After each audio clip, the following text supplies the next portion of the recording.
You know, have you ever seen things or heard things that kind of freak you out? Well, I have for sure. It's weird how my life would turn around that quickly, when a trip to find mushrooms would lead you to this sacred chamber, how these weird black eggs could get in there, and how they hatched into these tall black figures, how they had an entire world of their own, and a dragon as their mother, how much power that rests within the evil creatures from below, and how they use those powers to put an end to the end, and how magical forces can turn time itself upside down, and bring the end back to the beginning, and how an evil demon can follow you through the whole process, before finally revealing itself. Now is not the time to discuss. Now is the time to wake up and understand that there's more to this earth than we can possibly imagine.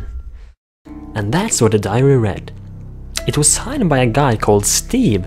I'm not really sure who that is, but I wonder who that person was. And why would he leave his diary in a burned down house like that one? So I went back to the house where I found this diary. The house was burned down and destroyed, and it looked like a complete mess. I was searching for clues or signs or anything that could tell me something about what had happened here, but everything I could find was broken walls and broken glasses, and a sign with no text on it.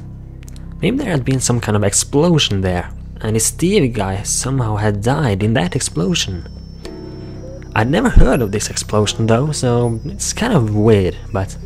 So what I decided to do was to just go back home, bring the diary, and started thinking about what this could be.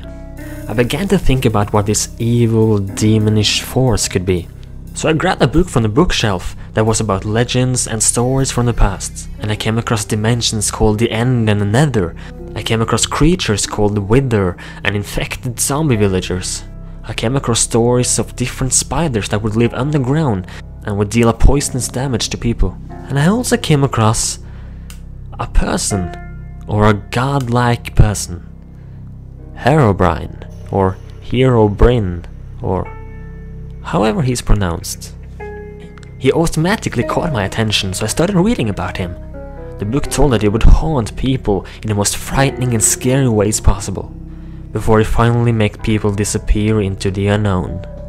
And at the bottom of the page, with very little text, it read, "Once you've done it, there's no way back." That was a little creepy when I thought about it, but it was a legend after all, and legends are creepy.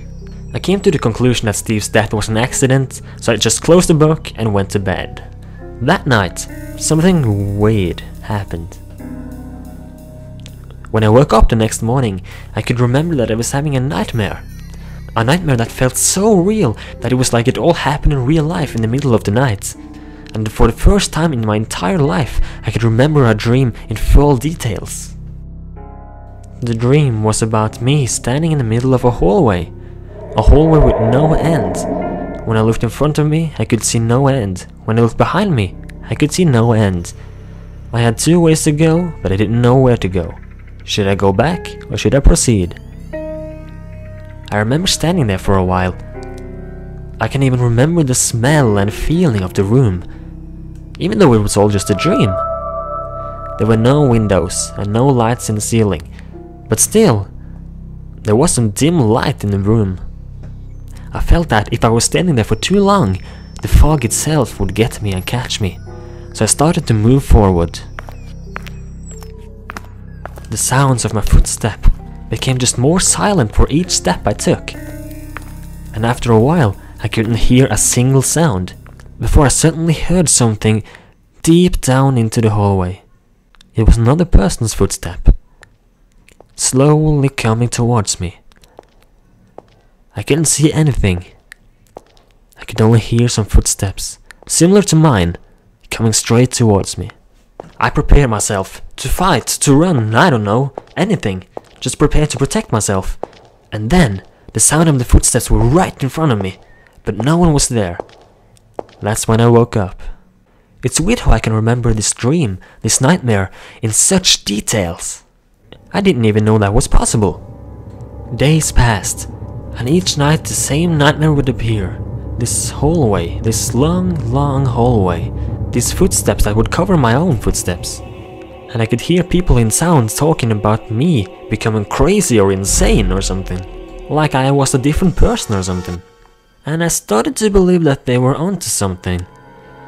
It felt like I had this evil dark aura around me that grew bigger for each day. And I just wanted to be on my own, I just wanted to hide for nothing. That wasn't me at all.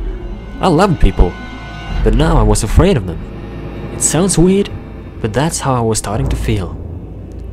Then, after a week's time, the nightmare ahead was starting to change.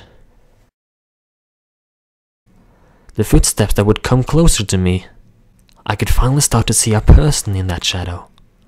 I could see an outline of a person, of a human being. That's all I could see before I woke up. It was like someone or something was trying to reach to me. And for each day he came closer. Some crazy thoughts started to roam in my head, telling myself that the legend of Herobrine maybe wasn't a legend after all, but a monster that actually exists. It was madness, I told that to myself, it was madness. But my head just kept telling me it, like it just forced me to believe it. And these crazy, creepy feelings were not everything that started to appear in my head. I also somehow wanted to get answer on this Steve guy, how he actually died. So I went to town and asked some people if they knew anything about this Steve. And everyone I asked gave me the same answer. They had really no idea how he died. They weren't even sure he was dead at all.